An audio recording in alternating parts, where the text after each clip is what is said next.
Hello student, welcome to Navankur digi lessons class. मैं Seema social science में एक नया टॉपिक लेकर आपके बीच उपस्थित हूँ। तो स्टूडेंट्स, आज हम पढ़ेंगे स्थानीय मानचित्र का अध्ययन। यानी आज का हमारा टॉपिक है स्थानीय मानचित्र का अध्ययन और यह इस टॉपिक का पार्ट 2 है। तो आइए हम शुरुआत करते हैं समोच्च रेखा विधि से। जैसा कि मैंने पिछले वीडियो में आपको बताया था, मानचित्र को देखने के लिए दो विधि यूज की जाती है, दो माध्यम को अपनाया जाता है। एक है समोच्च रेखा विधि, दूसरा है रंग विधि। तो रंग विधि के बारे में हमने पिछले वीडियो में पढ़ा था।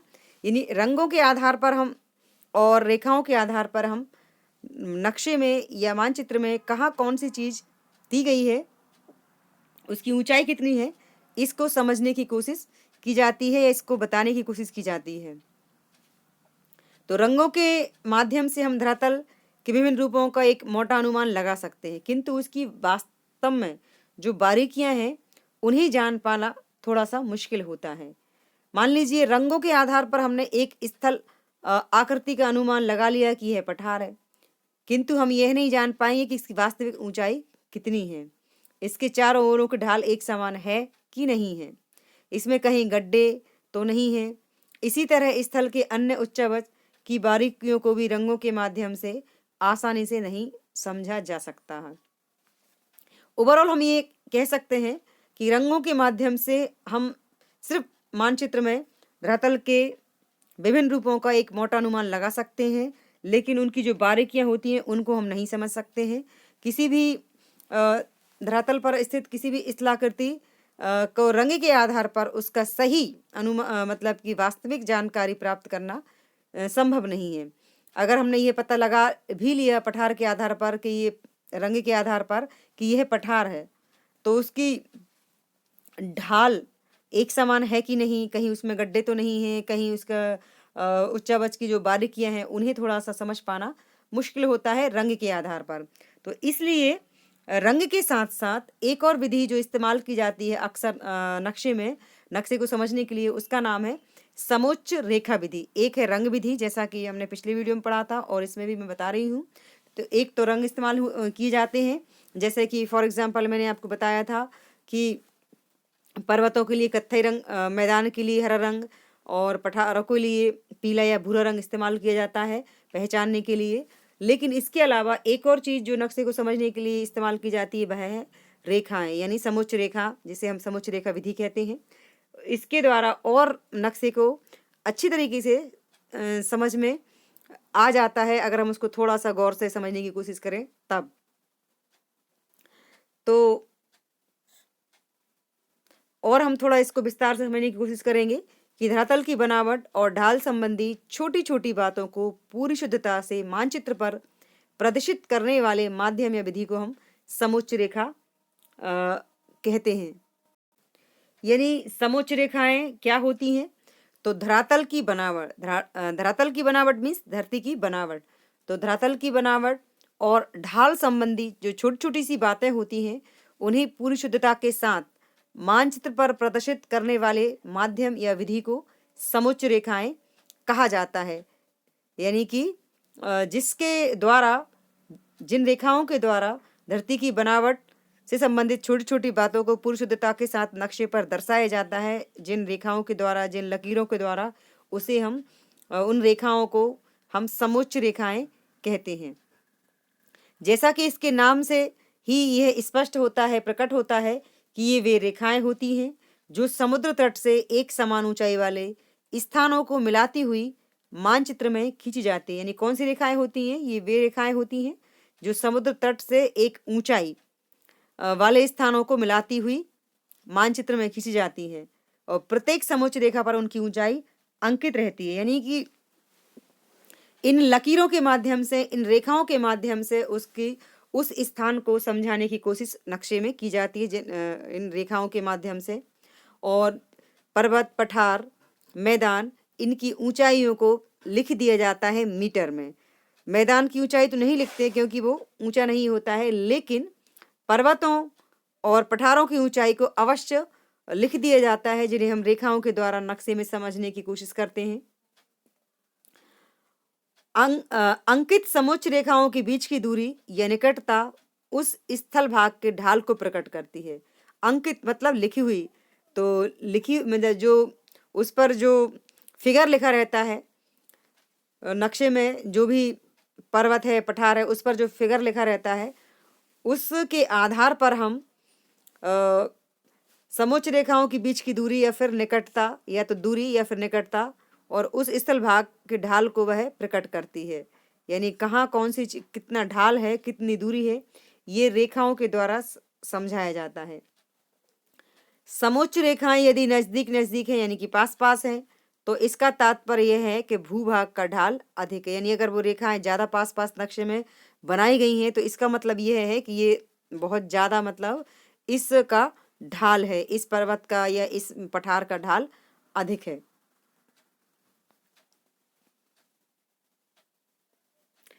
समोच्च रेखा के बीच अधिक अंतर होना ढाल की मंदता को दर्शाया जाता है। यानी कि अगर नक्शे में जो रेखाएं खींची जाती हैं, जो समोच्च रेखाएं खींची जाती हैं, अगर वो ज़्यादा पास पास हैं, तो इससे पता लगाते हैं कि ये इसमें ढाल अधिक है। और यदि वह रेखाएं नक्शे में दूर दूर खींची गई हैं या दूर दूर है, उनमें अंतर है, तो इससे यह अंदाज़ा लगाया जाता है कि यहाँ का मतलब इसमें बहुत ही कम ढाल है और ढाल में मंदता है। इस तरह समोच्च रेखाओं के द्वारा रतल के छोटे छोटे रूपों को मानचित्र पर अंकित किया जाता है। मानचित्र पर अंकित समोच्च रेखाओं द्वारा जाना और समझा जा सकता है। यानी कि मानचित्र एक समतल पेपर पर यानी कागज पर बनाया जाता है, एक समतल पेज पर बनाया जाता है, और धरती जो है वह एक समान नहीं है, कहीं उबड़ खाबड़ है, कहीं अलग तरीके से है। तो धरती पर कौन सी चीज़ कहाँ किस तरह है, उसकी ऊंचाई कितनी है, इन सभी चीज़ों को एक समतल पेज पर नक्शे में इन समोच्च रेखाओं और रंग विधि के द्वारा बताने की और समझाने की कोशिश की जाती है। तो समोच्च रेखाओं के माध्यम से कुछ स्थलाकृतियों को हम जाने, जैसा कि मतलब दिए गए चित्र में धरातल की विभिन्न आकृतियों को समोच्च रेखाओं में दर्शाया गया है। यहाँ पर आप देख सकते हैं दो, एक शंक्वाकार पहाड़ी और दूसरा है शंक्वाकार पठार। तो ये दो आकृतियां दी गई हैं, यानी कि एक शंक्वाकार पहाड़ी और दूसरा है पठार। तो हम चूंकि पठार, पहाड़ी और पर्वत की ही बात कर रहे हैं, तो इस तरह ये कह रहे हैं कि ये पहाड़ी गोल होने के साथ ही चारों ओर का ढाल लगभग एक समान है। यानी आप देख सकते हैं जो शंक्वाकार पहाड़ी है चित्र में, वह गोल है, ऊपर से गोल होने के साथ ही चारों ओर का जो ढाल है उसका वह कैसा है, एक समान है। यानी पहाड़ी कुछ इस तरह की होती है, या ये शंक्वाकार पहाड़ी है वह कुछ इस प्रकार दिखती है कि उसका ढाल चारों तरफ से एक समान है। ऊपर भले ही गोल है, ऊपर भले गोल है, लेकिन उसके चारों ओर का जो ढाल है वह एक समान है। दूसरे चित्र में आप देख सकते हैं जो कि शंक्वाकार पठार है, वह क्या है, पठार है। यहाँ क्या है, शंक्वाकार पहाड़ी है। इसमें आप ये देख सकते हैं नीचे कि ये पठार है, और पठार कैसा होता है, ऊपर से चारों तरफ से समतल होता है और नीचे उसमें ढाल होता है। तो यहाँ पर ऊपर समतल बताया गया है और नीचे क्या है, ये ढाल है। तो ये शंक्वाकार पहाड़ी है और ये शंक्वाकार पठार है। अब इनको हम थोड़ा सा और समझने की कोशिश करते हैं। इसलिए समोच्च रेखाएं भी लगभग समान दूरी और समान गोलाई की हैं। यदि मानचित्र में कहीं ऐसी समोच्च रेखाएं दिखाई दें तो आप तुरंत समझ जाएंगे कि शंक्वाकार पहाड़ी है। मतलब क्या है कि उनका जो गोल ऊपर का जो मतलब कि हिस्सा है वह एक समान है, और बाकी ढाल गोलाई ऊपर एक समान है, लेके मतलब, और इस तरह की जब आकृतियां आपको नक्शे में कहीं दिखेगी ऐसी बनावट की, तो आप ये अंदाजा लगा सकते हैं ये क्या है, शंक्वाकार पहाड़ी है, और जिसमें कि सभी समोच्च रेखाएं लगभग एक समान दूरी और समान गोलाई की दर्शाई गई हैं, मतलब होती हैं।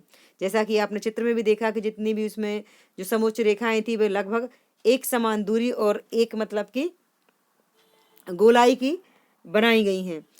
आप अगर चाहें तो इसे पुनः देख सकते हैं कि ये जो इसकी रेखाएं खींची गई हैं, समोच्च रेखाएं आप देख सकते हैं, खड़े में भी जो खींची गई हैं और ऊपर मतलब गोलाई में भी खींची गई हैं। ये सभी रेखाओं की जो बीच की दूरी है वह लगभग एक समान है। इसका मतलब कि ज़्यादा इसमें अंतर नहीं है। तो यानी कि पहाड़ी के गोल होने के साथ ये चारों ओर का जो ढाल वह एक समान है और इनकी जो रेखाओं की दूरी है वह भी एक समान है, चाहे शंक्वाकार पठार हो और चाहे शंक्वाकार पहाड़ी हो।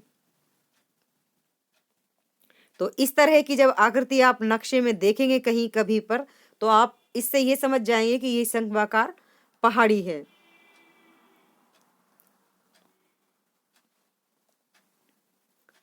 अब हम बात करेंगे शंक्वाकार पठार की। किसकी? शंक्वाकार पठार की। चित्र में दोनों दोनों चीजों का चित्र था, एक शंक्वाकार पहाड़ी और दूसरा शंक्वाकार पठार।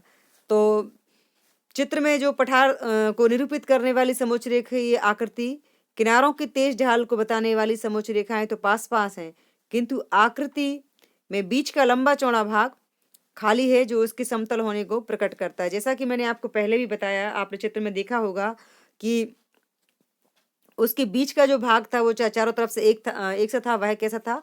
खाली था। तो और नीचे जो ढाल था वह एक समान था और ऊपर का जो उसका भाग था वह खाली था। तो इस तरह की आकृति जब कभी आप नक्शे में देखें तो आपको तुरंत ये समझ में आएगा कि ये क्या है, ये शंक्वाकार पठार है जो इसके समतल होने को प्रकट करता है। यानी कि ऊपर पठार का जो पठार की जो आकृति होती है वह ऊपर से समतल होती है, एक समान होती है और नीचे उसका ढाल बढ़ता जाता है। तो इस तरह की आकृति को हम शंक्वाकार पठार के नाम से जानते हैं।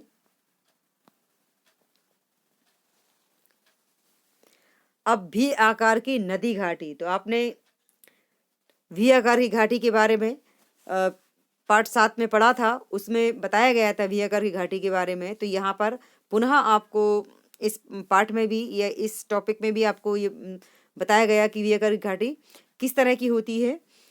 तो चित्र में नदी घाटी को समोच्च रेखाओं द्वारा दर्शाया गया है। आप यहाँ चित्र में देख सकते हैं कि नदी की घाटी को समोच्च रेखाओं के द्वारा ऊपर आप देख सकते हैं जो लाइन खींची गई है, इन्हें हम समोच्च रेखाएं कहते हैं। इनके द्वारा दर्शाया गया है और आपने देखा हुआ कि नदी की घाटी वी आकार की होती है। तो नदी जो घाटी का निर्माण करती है उस घाटी का आकार अंग्रेजी के अक्षर वी की जैसा होता है। और यदि घाटी को दर्शाने वाली, यानी आप यहाँ देख सकते हैं चित्र में कि ये जो रेखाएं हैं ये एक समान है और नीचे जो आकृति बनी है वह नदी घाटी की बनी है और इसका नाम क्या है? वी आकार। और ये अंग्रेजी का अक्षर जो वी होता है उसके जैसी आकृति इसकी बनी हुई है और रेखाओं का जो अंतर है बीच का वह लगभग एक समान है। और नीचे आप ये देख सकते हैं कि ये जितनी भी दूरी है 200 मीटर, 150, 100 और 50, तो इसमें लिखा हुआ है जो रेखाएं होती हैं, समोच्च रेखाएं होती हैं, उनकी खास बात यह भी होती है कि वो जितनी दूरी होती है उसको लिखा जाता है नक्शे में, उस दूरी को लिखा जाता है, चाहे समुद्र तल से ऊंचाई हो किसी पर्वत की, पठार की, मैदान की, उस पर अंकित किया जाता है। ये रेखाओं की मतलब की खास बात होती है। समोच्च रेखाओं को इस तरह की, जैसा कि आपने अभी इस चित्र में देखा जो वी आकार की घाटी थी, तो नक्शे में कहीं आप इस तरह की समोच्च रेखाओं को देखेंगे तो आप भी लगभग वी आकार की मतलब की घाटी बनती है इस तरह की रेखाओं से, ऐसा आप अनुमान लगा सकते हैं। इसी तरह लंबी वृत्ताकार समोच्च रेखाएं लंबी पहाड़ी एक आकार को प्रकट करती हैं। मतलब ऐसी जो रेखाएं अभी आपने इस चित्र में देखी, इस तरह आप देख सकते हैं इसे पुनः, जिस तरह की इसमें जो लंबी रेखाएं दर्शाई गई, समोच्च रेखाएं दर्शाई गई हैं, वह वी आकार घाटी को मतलब कि इंगित करती हैं और बीच में इसमें काफ़ी गैप दिया रहता है। तो इस तरह की जब कभी आप चित्र में रेखाएं देखेंगे और ऐसी आकृति जब आप कहीं बनी हुई देखेंगे तो आप तुरंत समझ जाएंगे कि ये वी आकार की घाटी बनी हुई है। कौन सी आकार की घाटी? वी आकार की घाटी, जो कि नदियों के द्वारा निर्मित होती है। इसी तरह धरातल की अन्य आकृतियों को समोच्च रेखाओं से परिचित होकर आप क्षेत्र विशेष के धरातल की पूरी तरह समझ सकते हैं। मतलब इसी तरीके से आप धरातल की अन्य आकृतियों को भी समोच्च रेखाओं के द्वारा समझ सकते हैं। तो ओवरऑल स्टूडेंट हम ये कह सकते हैं कि नक्शे में जो रूढ़ चिन्ह प्रयोग किए जाते हैं, जिनके माध्यम से हम पर्वत, मैदान, पठार को समझने की कोशिश करते हैं, उसमें जो सबसे ज़्यादा खास है वह रंग विधि है और समोच्च रेखा विधि है, जिनके द्वारा पर्वत, पठार और मैदान को, मरुस्थल को नक्शे में मतलब कि बताया जाता है, ताकि आपको सही तरीके से समझ में आ जाए कि कौन सी चीज़ की दूरी कितनी है और वह किस रंग से दर्शाई गई। उसमें रंगों का इस्तेमाल जो किया जाता है तो उसे हम रंग विधि कहते हैं, और जो लाइनें खींची जाती हैं जिन्हें हम रेखाएं कहते हैं तो उन्हें समोच्च रेखाएं कहा जाता है, जिनके आधार पर इन सभी चीज़ों को समझाने की कोशिश नक्शे में की जाती है। Thanks for watching.